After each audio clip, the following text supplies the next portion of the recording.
Hello, welcome back to another live stream. Today we are doing the Easter egg, and this is kind of a big Easter egg, but that's the project for today.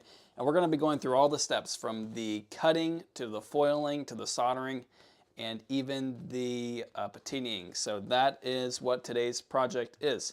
Now for this project, I'm thinking of using a few different colors, and what I would like to do is incorporate the blues, this glass, this kind of more bluish glass on the bottom and top of the egg, and the pink kind of in between here. And I want to do this white in here somewhere too. I'm thinking about doing probably we'll do these two as white and then these three as the pink. And in case you guys don't know me, my name is Adrian. I'm a part of the Cavallini Stained Glass Studio, where we work on hundreds of stained glass panels each year. And today, this live stream is a part of our Stained Glass Mastery community. So if you're interested in that, check out the link in the description. I'll have all the details to that if you want to consider joining that free community. And so we're going to get started here, placing our vinyl onto the glass. And like I said, we are doing this blue on the top and bottom. And I kind of want it to be running horizontally, so I think that will kind of give us the best look.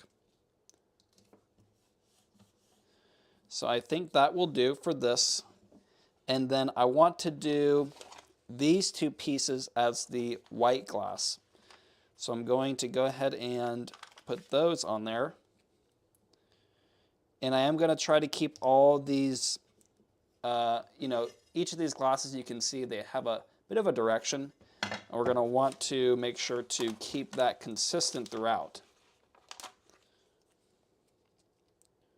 So I'm going to do these there, and we've got our pink glass.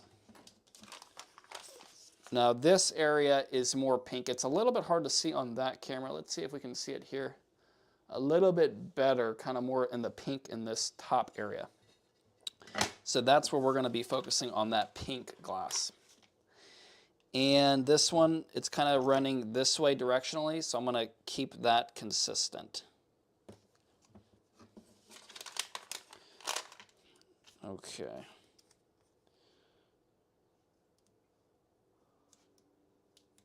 And if you kind of put it down in the wrong place, you can peel it back up. And so what this is that I'm using, it's called a vinyl, or I call it a vinyl cutout. And we do sell them. You don't necessarily need to use one of these in order to make the pattern. It does make it a little bit easier, especially if you're using opaque glass. So that's why I do enjoy using them personally. And before we go too far, I am going to want to be putting on my apron, because if you don't, it will be a little bit of a mess on your clothes. So I do consider grabbing your apron for this point on. And so the first step, of course, we are going to be cutting this glass. And we do have our vinyl cutout, so that's always, for me, the easiest part, or the easiest way to do it. And you can get the free pattern. Again, it's in that Stained Glass Mastery community. So you don't need to buy anything extra other than the glass. And all these projects that we're doing this first few months are small enough where we can use scrap glass normally. So that is very helpful. So I like to use the pencil grip cutter, and I keep the oil in this little plastic container here. And I have a little bit of some kind of oily chemicals on my cutter here. So I'm going to wear gloves for this part. Okay.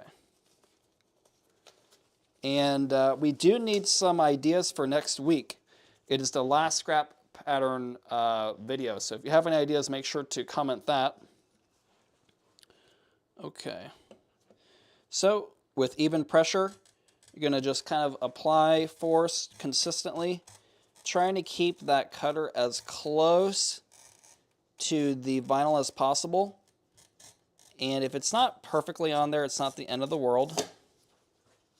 So you don't have to do that in one run. You can kind of do it, go off the edge, and then restart. And what I like to do is I take the other side of the cutter and I just tap the brake on through. Oops. So you see this one, it ended up breaking in that way anyway. So, you know, if you want to not do it in one straight cut, that is okay to do.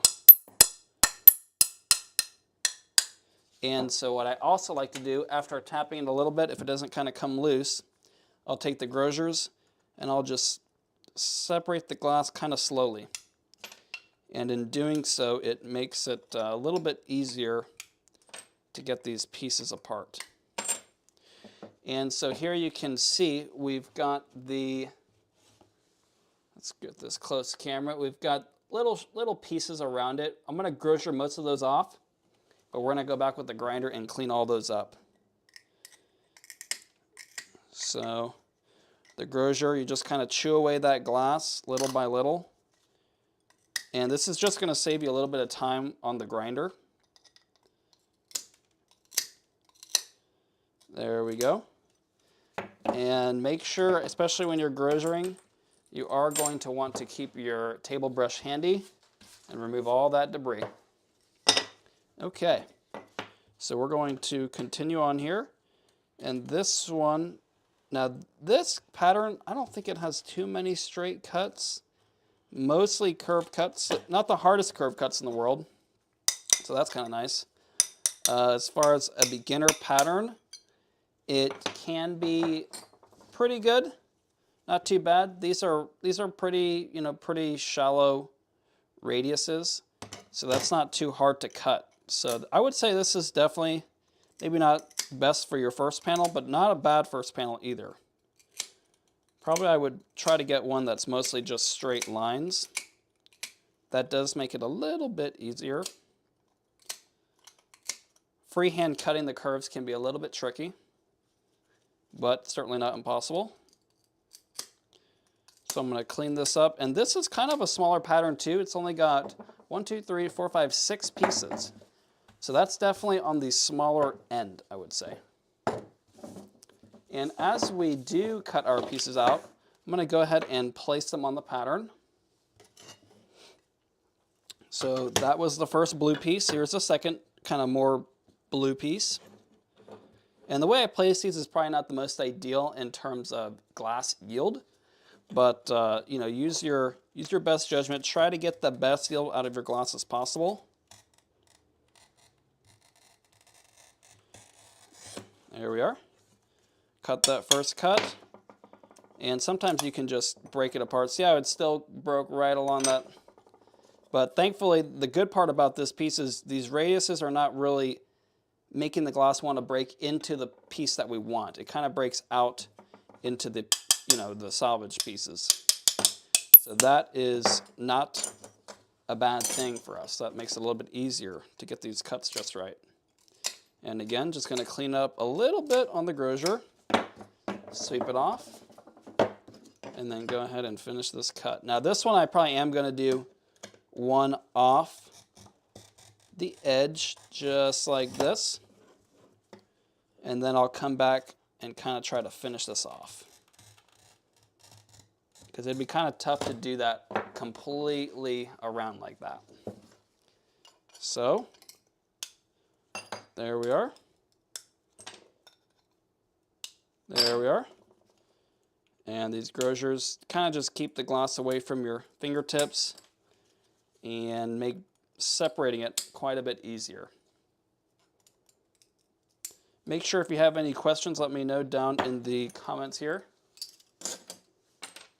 Got the first color all cut, and we're going to go ahead and put that on our pattern. All right, and now for the white pieces. Now you have these straight lines here. You can use a straight edge. I'm going to go ahead and freehand them. And this glass, actually, you do want to take note of which side is the textured side. This one is pretty similar texture both sides, but this side is a little bit less textured. So I'm actually going to go ahead and move these if I can. What I might need to do is get out the little X-Acto blade to get up underneath it. And I'm going to put it on the other side because that'll make cutting just a little bit easier. Give us a little bit of a easier time. And it only takes a few moments. And these, they will re-stick pretty easily. I probably wouldn't say you could really use them 10 times, but to do something like this, definitely. So what I'm going to do is I'm going to cut right alongside and separate these pieces.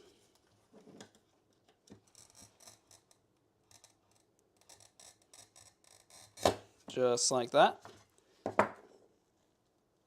And that's the first one. And this is way too thin to break with your hands, so we'll use the grocers for that. And before I continue too far, what I'm going to want to do is go ahead and get this straight cut too, because I want to save the rest of this white gloss if I can. So I'm going to go ahead and get a nice cut there. Even, consistent pressure. And that breaks off pretty easily. And then we're going to get this freehand cut. Trying to keep that scoring wheel right on the edge of that vinyl as close as we can. And again, these cuts are pretty decently easy, so you don't have to worry too much about it breaking into the workpiece. So that's our first piece there. And we'll go ahead and do this one next. Move this scrap gloss aside and sweep our table off.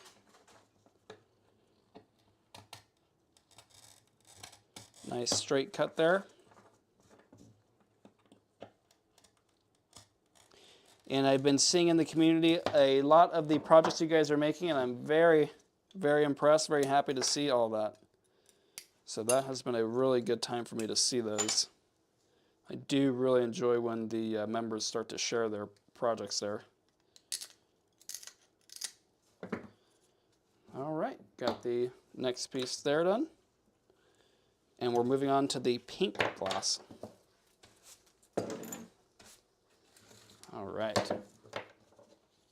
So these are kind of close together, so I definitely want to separate those as soon as possible. What I'll do here is I'll get this cut on the edge of the vinyl, and then I'll bring it back around, and then this will separate these areas. So I don't really want to waste all this gloss if I can help it. So that worked out pretty good. Go ahead and take this off. And now I can go ahead and separate these without, because if I scored this, you know, it was shaped like this. So if I do this score right here, it could start to break out into here, and I don't really want that. Definitely want to avoid that. Okay. So we are going to do our straight cut first.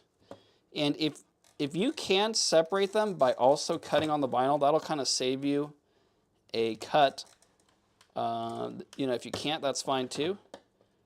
But you might as well, instead of doing a few extra cuts. So we'll see if I can get that with the hands. Kind of like breaking a dark chocolate. Just sort of consistent hand pressure. And sometimes when it gets kind of thin like this, it can be a little bit harder to break. So that's when I like to take out the grosers and just kind of flexing it in the same way, but using the grosers as one of your hands. That is the way I most prefer to do it. And when it gets pretty small, like even right here trying to grab with my hand, sometimes you need two grosers, one on each side. And that will kind of do what you need as far as separating the gloss. Okay. Go ahead and cut this down.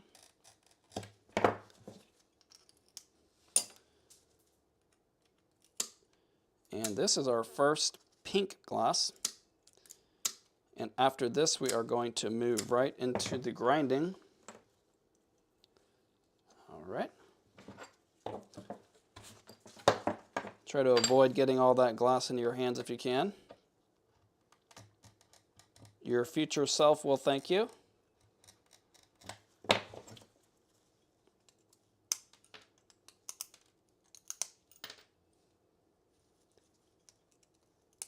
And I was considering doing some more spring subjects for next week's live stream. I'm thinking about maybe some sort of flour, but still not quite sure what would work out pretty good. So again, any ideas are very welcomed, or warmly welcomed.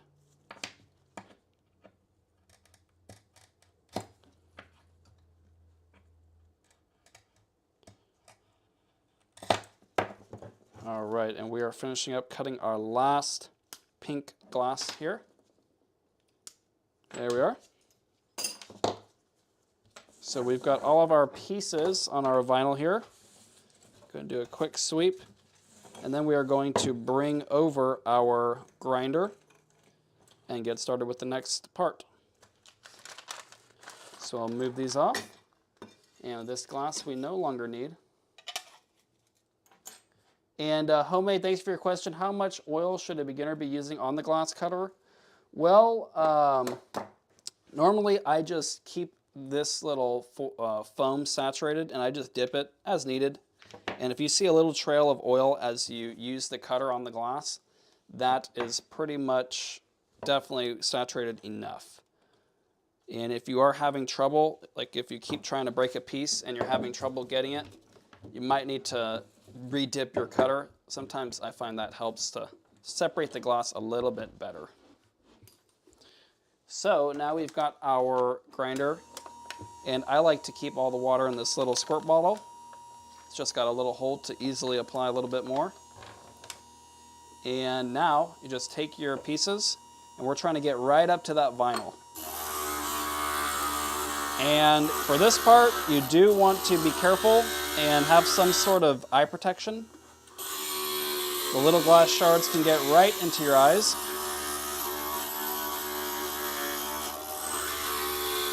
And these pieces are not too big, so this won't take too long.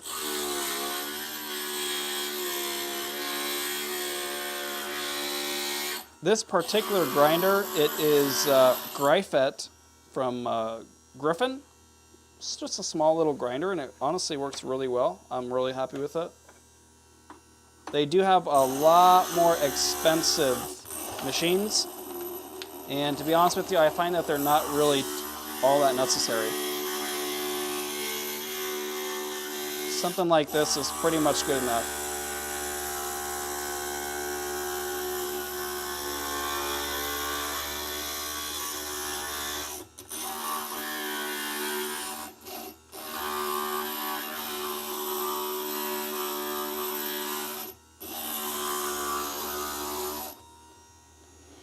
Let's see if you can see. Getting right up against that line there. And some people recommend to grind every piece, even if it doesn't really have any extra glass that needs to be removed. And that will just help to give your piece a more consistent finish along each piece. It can help with foiling a little bit. I don't think you necessarily need to grind every single piece, but since I'm already here and doing it, I pretty much just go over the entire thing. But if you were to cut it perfectly the first time, then I would say you don't technically need to do the grinder. And you will see here momentarily that after doing the grinder, there is always a ton of dusty debris. And so it takes a little bit of time not only to do the grinding, but to make sure to clean all that off.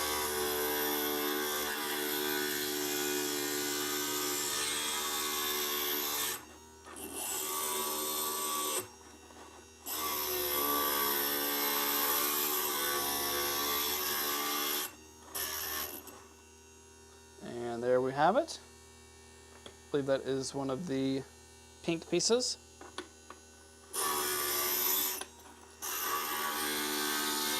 There we are. And again, this is a little bit of a smaller panel. Might be a little bit easier. And I think that we're going to be really happy with our color choices. Once we get that vinyl off and get it into the sunlight. And it's just in time for Easter.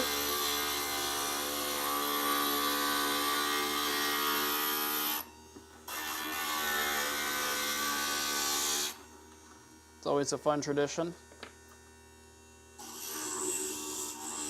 And we are down to the last piece. And if you don't have maybe the strongest or most calloused fingers, I would also recommend some gloves, because pushing on that glass, it can kind of nick you. So you want to avoid that if possible. Okay, so that is our last piece grinded. And let's see how else we are doing here. So I'm gonna go ahead and sweep this off one more time. Okay, so we need to go ahead and get our vinyl off here.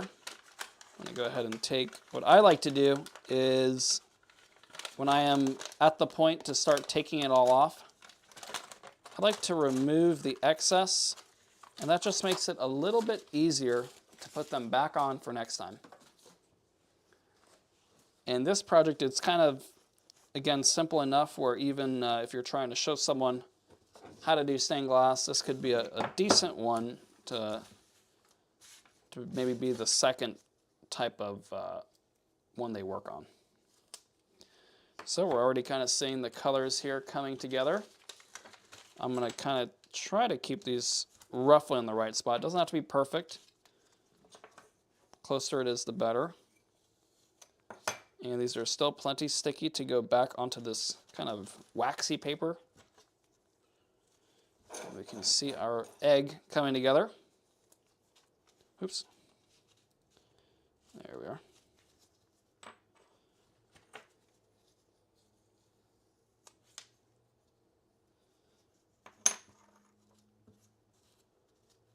Okay.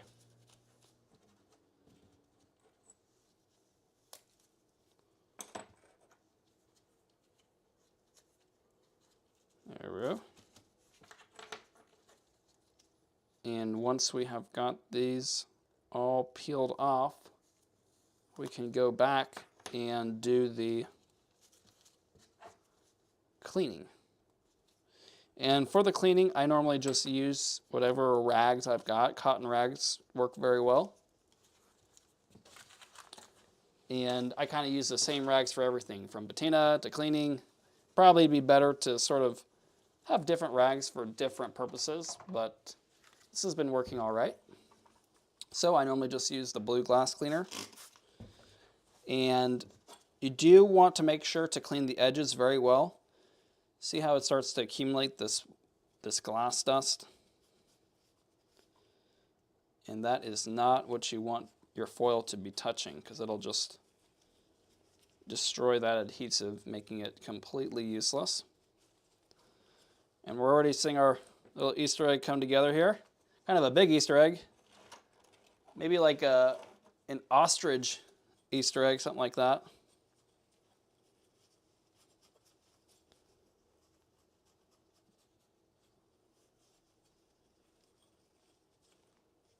Okay. Got our first piece cleaned up. Let's see. It's not exactly symmetrical, so you do need to kind of put it back in the right way. Oh, you know what? Okay, there we are.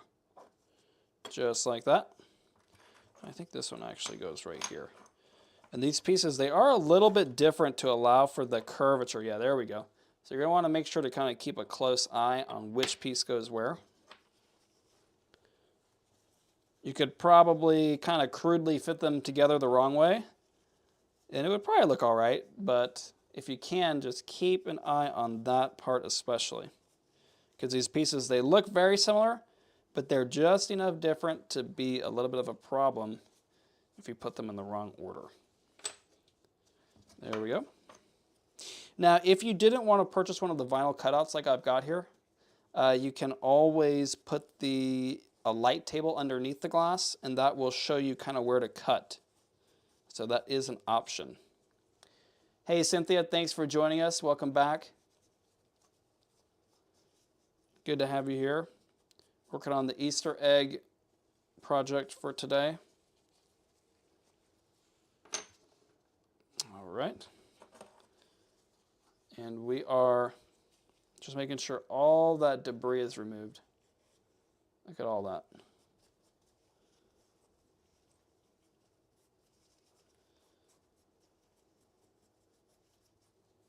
And I use a little bit of the glass cleaner, and then hopefully by the time I'm done cleaning all of them, the first pieces that I cleaned will be ready to foil. So that's kind of the strategy I tried to do. And you can see all the stuff kind of keeping off your hands using a nitrile glove. So I prefer to do that. You don't necessarily have to. Sort of depends on how careful you want to be, I guess. Been doing it for a long time, so over the course of maybe 20 years or so, not taking many safety precautions, it'll probably weigh on you pretty heavily. If it's been a short time, maybe not so much, but it can't hurt to be careful.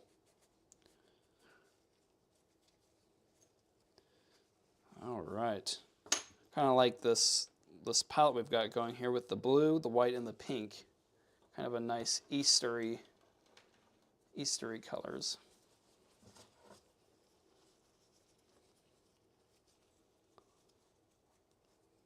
And we are making good progress here.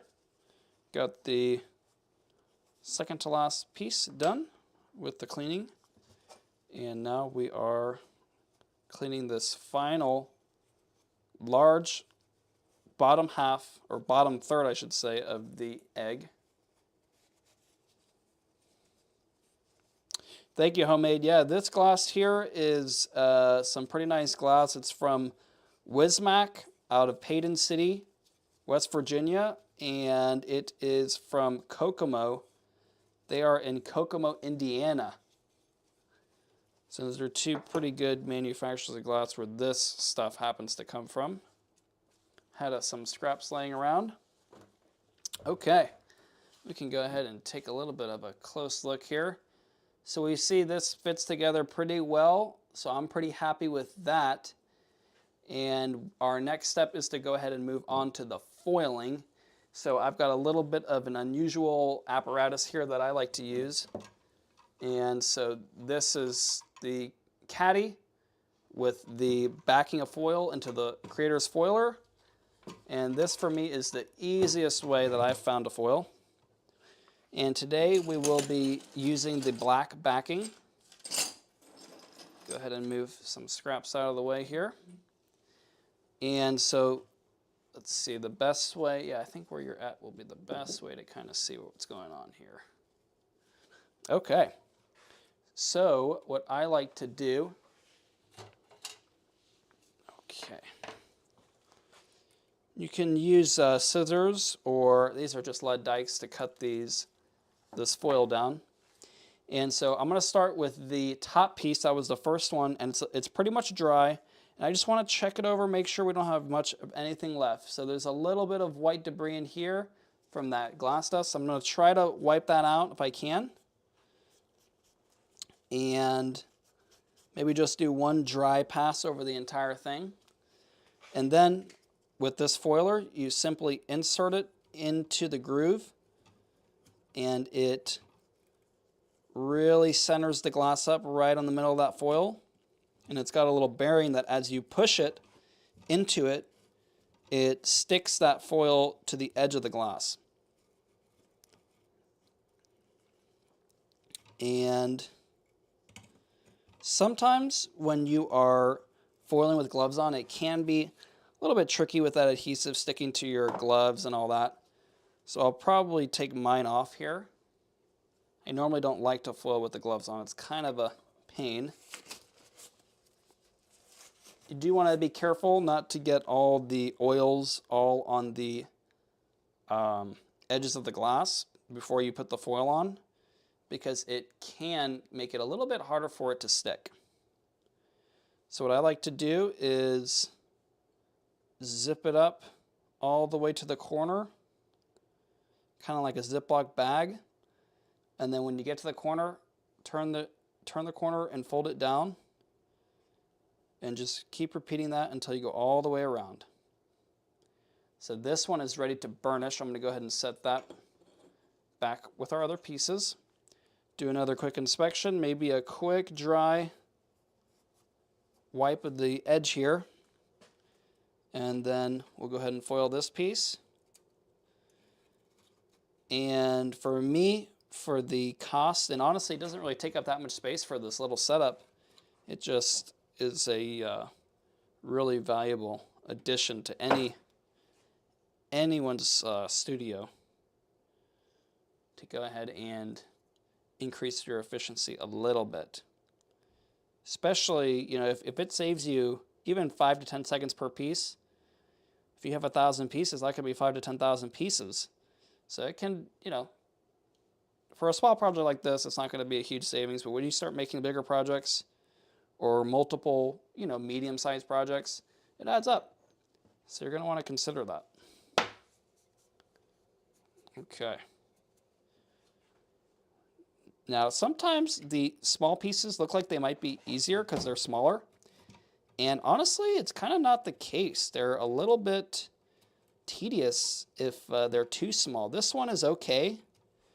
But if you start to get really, really small pieces, sometimes, unless you're really used to handling very delicate, tiny objects, you almost need like tweezers because, I mean, our fingers just really aren't, I mean, I don't think that they're really made to handle such tiny little things.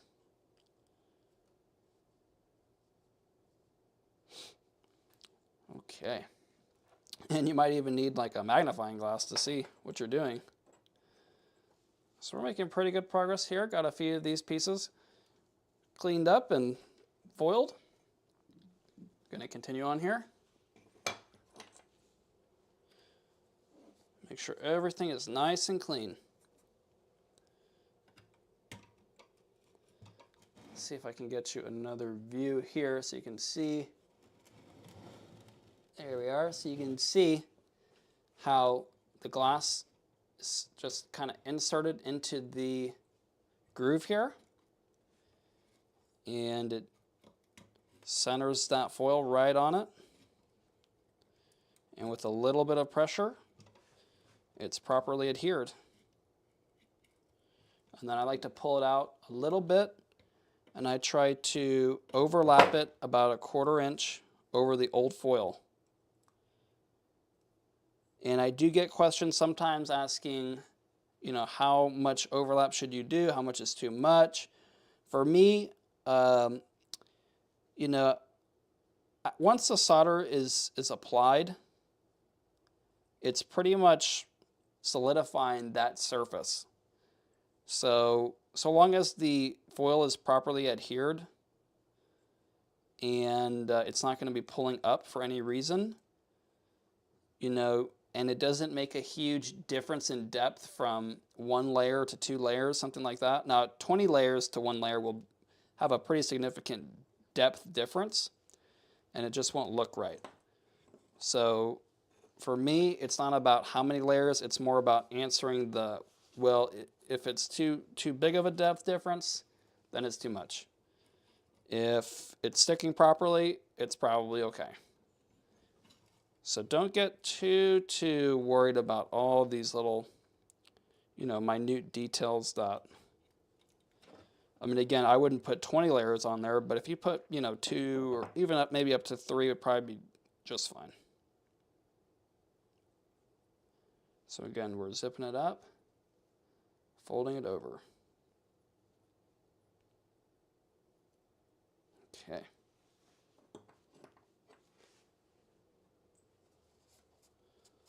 Clean our last little piece, and then we've got one of the bigger pieces to clean. And I normally keep the foiling apparatus out and still handy just in case I need to do a little repair. Occasionally when burnishing, you might knock off a foil somewhere along the line, and a little bit of burnishing, a little bit of extra foil as a repair over that normally does the trick. Okay. We're on to our final piece to foil. And these bigger pieces, for this contraption to work properly, you kind of need them off the edge or else it'll make contact with the table. So if I try to do it now, it'll hit the table. But if you have it right on the edge, it works out really well. Okay. And sometimes if the glass is pretty thick, this one, it's hard to tell. It has just a slight thickness difference, very slight. I don't even think you can see it on the camera, but it will, you know, this is meant for 1/8 inch thick glass. So if it's a little bit thicker in some areas, which is customary with stained glass, it's common. I mean, it is, you know, more of a handmade product. It's not really made by robots or anything. So, you know, it's going to have a little bit of variation and be a little bit of a learning curve to kind of handle those situations. But I normally just pull the glass away from the groove of the foiler just a little bit, and that'll keep dispensing it, and it'll be kind of in the right spot to go ahead and adhere it down. So that's the way I normally handle those situations. But a little bit of, you know, trial and error and practice, and it's really not a problem. And Effie Perez, thank you for your question. Yes, you can. All these patterns are available for free in the Stained Glass Mastery group. So it's a free group. All you got to do is join that group, and we've got all the patterns and everything you need for your stained glass journey there. All right, so now that we've got all of our pieces here, we need to burnish them. This is my preferred burnishing tool, and it really gets into, now this particular glass doesn't have much texture, but if it did, this is the tool you want, because it can, this really thin area can get into all that texture. Now that is one thing I would like to talk about too, as far as textured glass. It's not the most beginner friendly. So if you are a beginner, try to, you know, use glasses that are less textured and use, you know, a little bit at a time, use more and more. And that will kind of make your life a little bit easier in the beginning. Of course, there are some effects where you absolutely need texture to really emulate it properly. So if you think about maybe like, I don't know, maybe some water flowing, something like that, a little bit of water texture really goes a long way in the glass to kind of further emphasize and emulate that look. So that is ideal. And so what you want to do with the burnishing is you want to do the edge first. And once you, and the reason why is because you don't want to trap air between the edge and the face. You want to do the edge first and then go back and do all the faces. And when you are doing the faces, you want to make sure to burnish towards the center of the piece. You don't want to be pushing outwards because you'll knock the foil off. Now again, like I said, we're keeping our foil nearby in case we need to do any sort of, you know, repairs from any little injuries. But that is not the end of the world. So this piece is burnished and pretty much ready to solder. I'm going to go ahead and set it off to the side here. And it kind of looks like a mustache. One of those, what are those? Those little disguised mustaches with the glasses and the nose and all that. All right.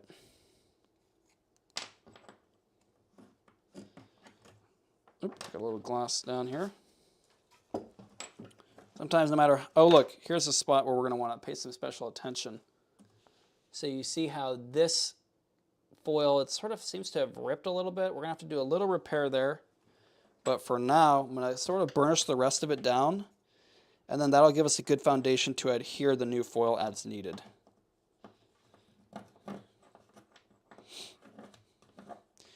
And you want to make sure to try to get the foil pretty smooth, because that is what the finished look of the solder is pretty much going to emulate to some degree. You know, once you have a nice bead on it, it'll hide a lot of that kind of imperfections or textures. But before you know, if you can't get that perfect bead everywhere, then you're going to kind of show through all that texture. So take your time burnishing. What you don't want is to rush it and get some flux between the glass and the,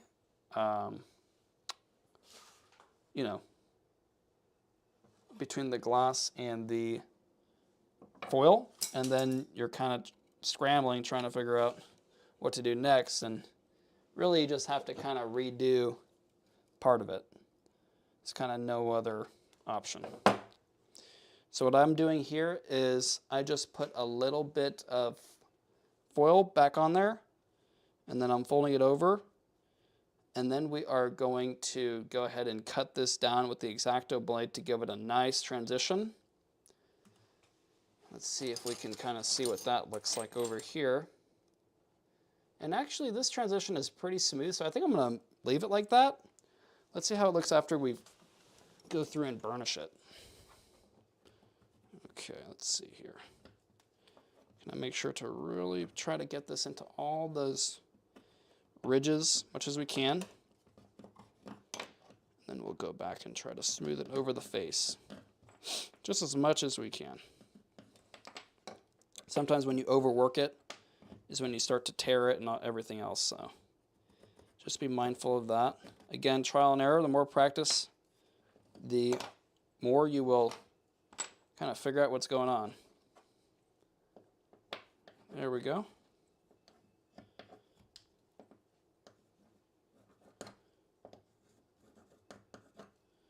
All right, got the edge first, and then I like to kind of go towards the corners and kind of knock those down, because that's sort of a source of issues.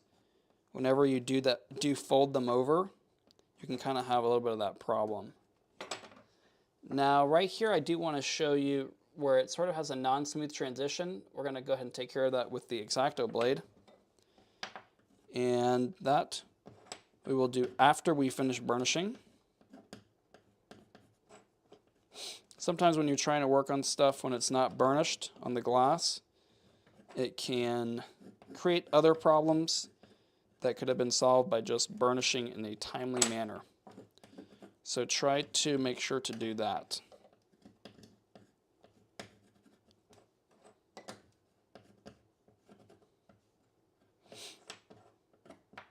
All right. So we are going to go ahead and show that. So it's right here. And we're just going to take the X-Acto blade and just cut that down. And it's just this little bit of material removed, and it makes that nice smooth transition. Okay. That looks good. And we will continue on here.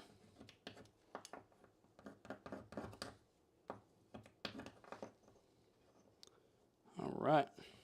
Again, kind of knocking those corners down. Whenever you kind of zip up and fold over the corners, it can kind of crinkle up, and that's really the spot that we're focusing on right now. And we're knocking down these corners.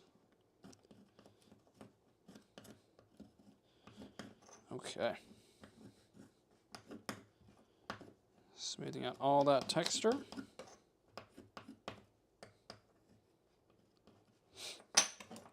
And once we've got this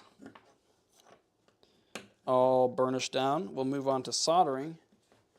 And for this project, we are using still the 6040. I'm still waiting on some lead-free solder. And I like to use the Weller soldering iron. It gets pretty hot, and I find it makes pretty quick work. Only problem is that it doesn't have the temperature control like the Hakko. But you can solve that with a rheostat, which kind of limits that, I think it's the voltage or something that it can use, and it keeps it from getting as hot. You can kind of control the heat, the temperature of it a little bit. And again, I am still looking for ideas for next week, thinking about something kind of spring themed. If you have any ideas, make sure to leave a comment. Be interested to kind of find out what we all think.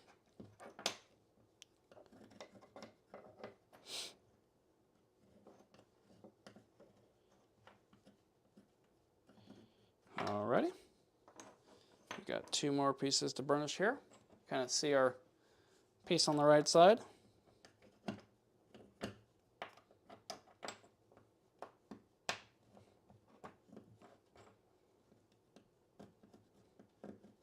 All right.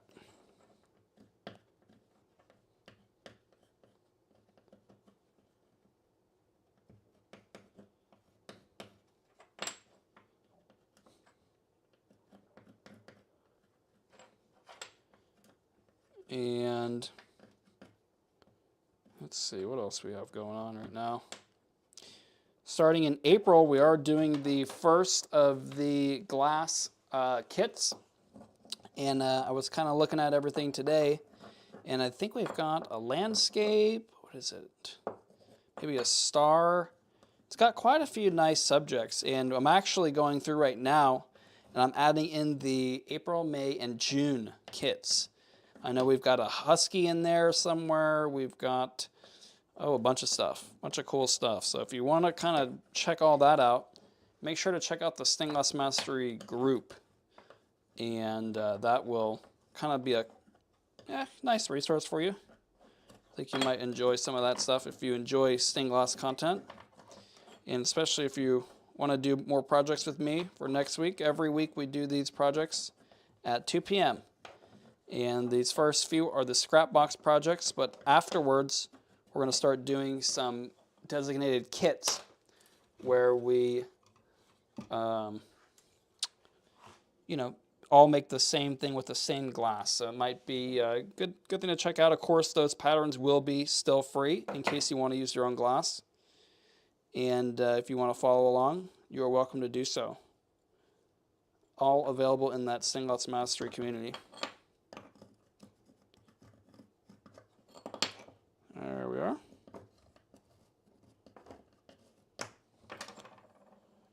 Okay. And this right here is pretty good. I'm going to add a little bit more foil right there. So this is why we keep our little foiler out. Just for any of these little tiny areas that just might need a little bit more. Okay. And that we're definitely going to trim down with the X-Acto blade.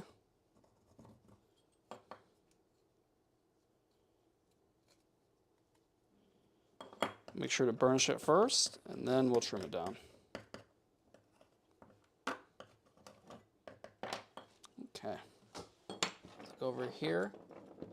We can see this big bit of foil. And this is what I mean. You can do at least 1 or 2 layers of foil. It's really not a big deal. And this is how I do all the repairs that I need to do. Just like that. Okay. So we've got our piece fully foiled, and now we are ready to begin soldering. And what I like to do is tack all the pieces together. I can actually see this one, I believe it's wrong. So again, check your pieces, make sure they fit together really well before you start soldering, because once you kind of start, it becomes a big mess to try to redo things. So this is looking pretty good. Go ahead and move this into frame a little bit better. There we are. And I want to try to make sure all the texture is in the same direction, just like that. Because you don't want to have some with the smooth up, texture down. So you want to make sure those are all correct. I'm going to check to see if these fit a little bit better this way. No, it was right the first time. Okay. And this fits really good. Kind of check this out before it is time to start soldering. So I'm going to go ahead and get the iron all heated up. And let's see, get this out of the way. If you can still hear me, let me know in the chat. That would be really helpful. Not really sure what happened. I think I had some sort of power thing go on in here.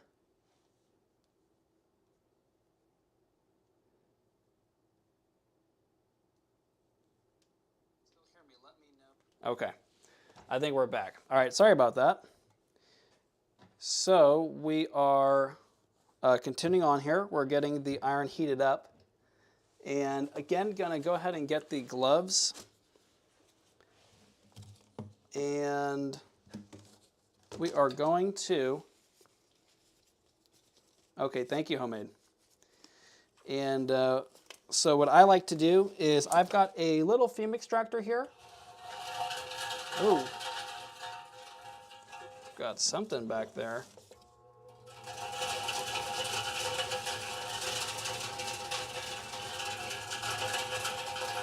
Having all kinds of technical difficulties today. Okay, so what we're going to do is leave that out for today. And what I like to do is I keep all my flux inside of this little container. And so we're going to do, make sure to have your gloves on. And what I like to do is not only have these nitrile gloves on for the chemicals, but I also like to have these heat-resistant gloves for the heat, because it can get very hot very quickly. So we are going to start by tacking all the joints together. So what that looks like is we just put a little bit of flex at each joint, and then we're going to grab our solder and just a little bit will do, because all we want to do here is tack this together.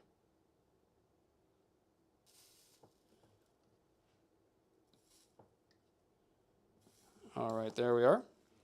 And we're going to see how strong this is with just a little bit of solder.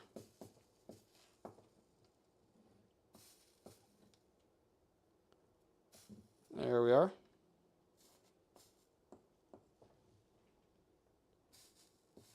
Okay. So now we've got just a few little bits of solder, and you can see that it pretty much holds together in full. So that is why I like to start with the tacking, and then we can go back and do the rest of the foiling here. And I think what I'm going to do, I've got a little backup fume extractor that is a little bit louder, but it's better than nothing here for me. So I'm going to go ahead and grab that if I can. Okay. Got this right here. So this is just a little fume extractor I got from Amazon, and it works good. It's a little bit louder than my other one normally. I'm not sure what's going on back there, but for today I think it'll work for us. Okay. I think it'll work. We're going to find out. All right, it does. So this is kind of similar. It's got this corrugated tube here, and we are just going to go ahead and continue on. So what I like to do first is not, a really nice bead. I'm just trying to get this all really solidified, and then going back onto the other side, doing the same thing, and then kind of finishing with the beauty beads, what I call them. So we're going to go ahead and do that. And if it comes out nice the first time, that's just a bonus. But it's not our main objective right now. Okay. So we've got this first side pretty much soldered. And I'm actually going to go ahead and tin all of the perimeters. And I'm actually going to also go ahead and hit this with a little bit more flux. This will make it just a little bit easier.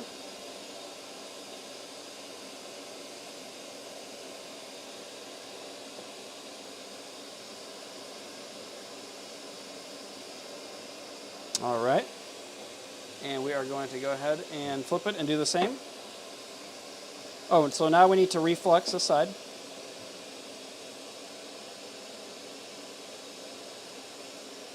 And we're going to flex the whole thing.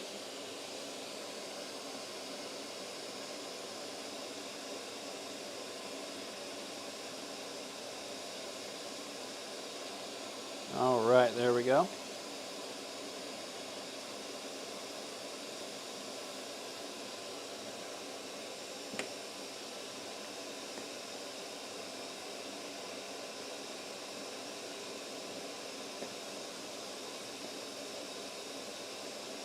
Okay, so this is kind of our first round here. I'm going to go ahead and tin the perimeter. There we go. And now is where the kind of the nicer bead's going to come into play. We're going to go ahead and do this side first, and it's kind of a small panel, so it's going to be pretty warm. And so it's not the, what am I trying to say here? You might have to let it cool a little bit. So we're going to try to really get a nice rounded bead. You don't want it to look flat. You want it to look more rounded. Kind of like that. Except for right there at the end, it got a little bit rounded. I mean, a little bit flat. And it's kind of dispersing over here off to the side. So that's, when it gets too hot, it kind of is hard to really get that nice rounded bead like you want. And you might have to let it cool down a little bit. So we'll do this side first. So this is pretty nice and rounded, except for just that one spot. I'm going to go back over that. If it looks a little bit too flat, you might need to add a little bit more solder. And if it looks like a big blob, is when you need to remove a little bit of solder. So there we go. So that's pretty nice and rounded. I'm going to try to go from joint to joint. That'll give you kind of the best appearance. So this is what we want for this side. And we're going to kind of try to do the same thing for the other side.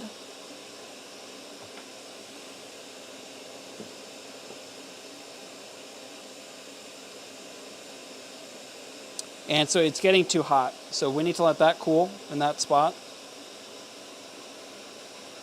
Try to get a nice rounded bead. This spot looks a little bit flat. Add a little bit more here.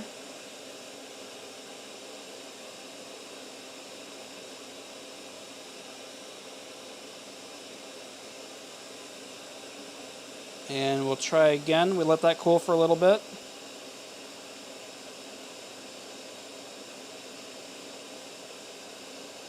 Okay, so that's looking pretty good. Now, we do have a lot of solder on the edges. We're going to need to go back and do a little bit of edge beading. So here, this looks pretty good on this side. So this is where the heat-resistant gloves really come in. You might need to apply a little bit more flux. Let's see if we do or not. And really all we want to do is kind of get a nice rounded bead all the way around the perimeter. And if I didn't have these gloves, it would be way too hot for me to hold. So it's even a little bit warm right now, but nothing like if I didn't have the gloves. So definitely recommend looking into getting a pair of those, especially for this edge beading step. Okay, what I want to do is I like to set up the solder sort of like this so I can just reach the iron over and grab a little bit as I need it. So I'm going to go ahead and edge bead from here. So I'll just grab a little bit of solder like this, and you try to keep your fingers away from the area beneath where you're working, because that solder can kind of drip onto your hand and burn you pretty badly, especially if you have sort of fibrous gloves.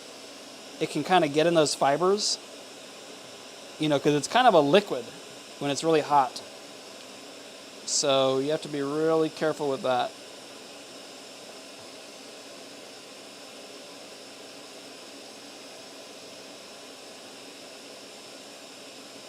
And if you see little splatters on the ground or on your work surface, you probably don't want to really mess with those, because you're going to get a lot of impurities into your piece, because it starts to pick up impurities from the wood, or you burn a little bit of wood and it kind of gets locked in that solder, and then it gets into your piece.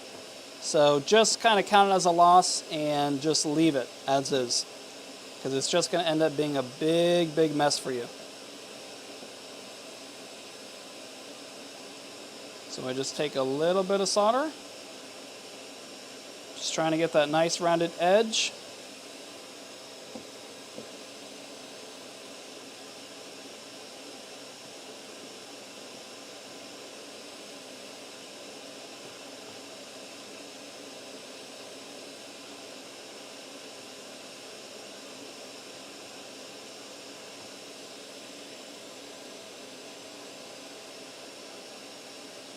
Alrighty.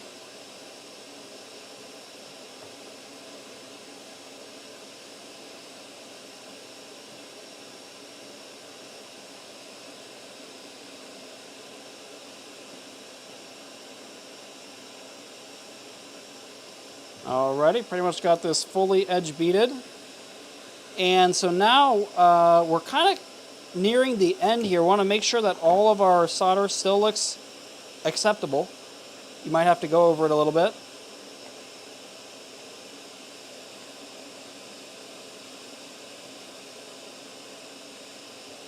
And so now what we want to do is we want to create a way to hang this. So what we need to do is use some wire, normally is what I like to do. And we're going to kind of create a little jump ring with it. So it's going to look something like this on the very top. And then we want to bend this wire to the contour of this glass. So I'm going to kind of get it started by bending it this other way. And if it's over bent, then it will kind of hug the surface a little bit better. And right here, you really have to make it kind of like that, right at that loop. And so that, I think that would look good like that. Let's see, what do we think about it like this? Yeah, you know what? I think we're going to do it from this joint. I think that'll make it just a little bit stronger. And I think it'll look good to have it at a little bit of an angle when it's hanging. So what I'm going to do here is, actually I'm going to snip off this little bit, and we're going to twist this up, and we're going to submerge this into the solder right here along this line. So what I like to do is grab the grosing pliers, and you can kind of twist this up, make a little bit of a reinforced area, almost like a braided cable.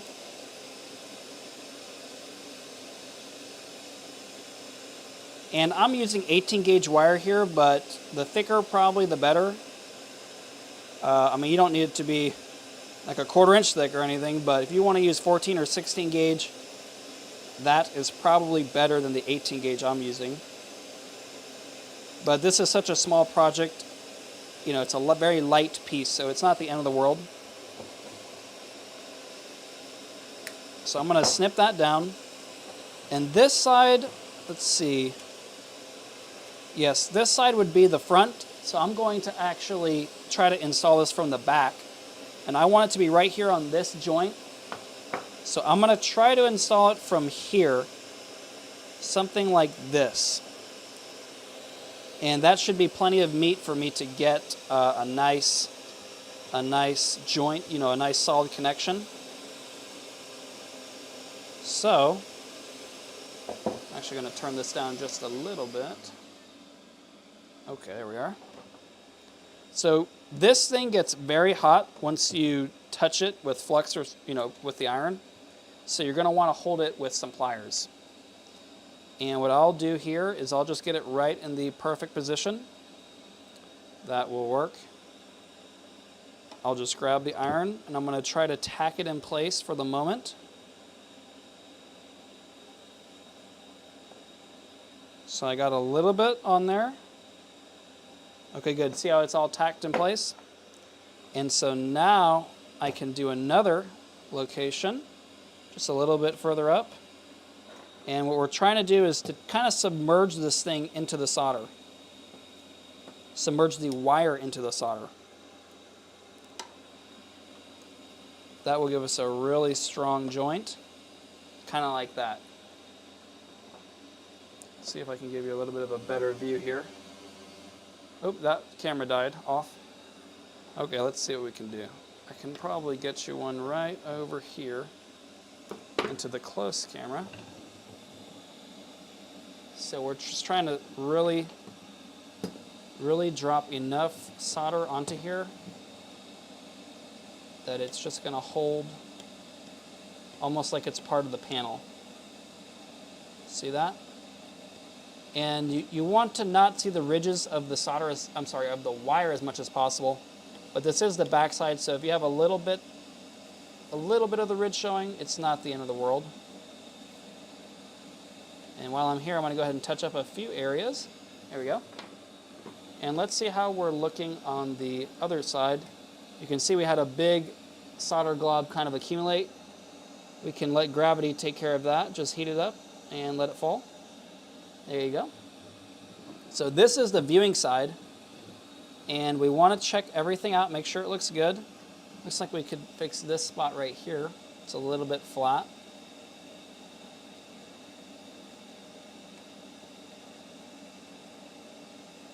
There we go. And that is pretty much it for the soldering. Now we do still need to go and do the, let's see, what are we doing next? The patina. So before we can start patining, we do want to make a little bit of room here. And we don't really need our heat-resistant gloves anymore, but you're going to want to keep the nitrils on. So the only con to these little gloves, these red gloves, is that they do get a little bit slippery, can get a little bit hard to handle the glass, but definitely well worth it to protect your hands from that heat. So we're going to make a little bit of a cleaner workspace here. Get all this debris off here, and these little solders will kind of just pop right off. There we go. So even touching this, it's still pretty warm. But what we're going to want to do first is to clean this off. So I'm actually going to want to touch that joint up now that I see it from this angle. Let's go ahead and just clean this up a little bit. There we go. Okay. So now we can go ahead and, again, the blue glass cleaner. And we're just trying to remove all the flux, any other contaminants. And this piece is pretty small, so it's pretty warm still. And this is a pretty important part to have a nice patina finish. So we're going to want to make sure to get all that stuff off as much as we can. Some people will use some sort of flux neutralizer and other stuff like that. I tend to not worry too much about all that stuff. I find that kind of getting way too deep in these rabbit holes can prevent people from getting started. So I want to get started as easy as possible. You know, sometimes perfection is the enemy to progress, so we want to make sure not to get in our own way. So this is kind of just about what we're looking at. I'm going to go ahead and get some patina out. I'm really liking the way it's looking so far. It's a pretty big Easter egg.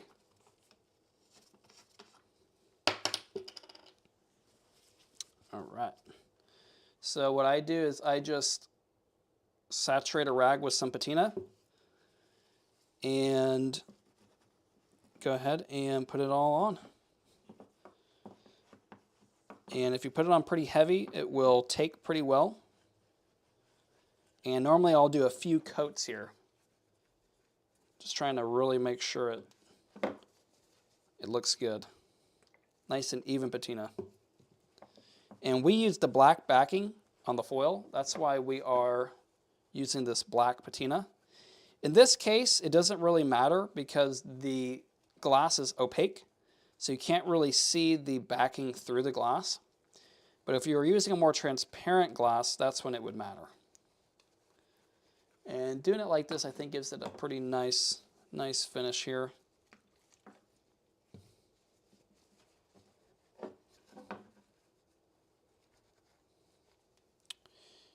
And this is pretty much one of the last steps here. Make sure to get it all cleaned up.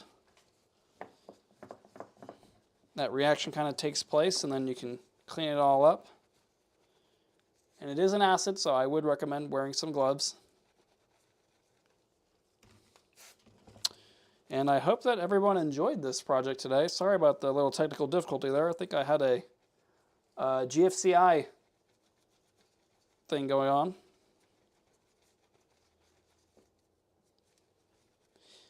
And make sure to check out the Stained Glass Mastery community. Got a new live stream every week, and of course all the patterns are in there for free. So again, thank you very much for watching. I hope you enjoyed this Easter egg this week, and next week we are going to do something spring themed. I'm not sure yet. I'll go ahead and put that in the Stained Glass Mastery community.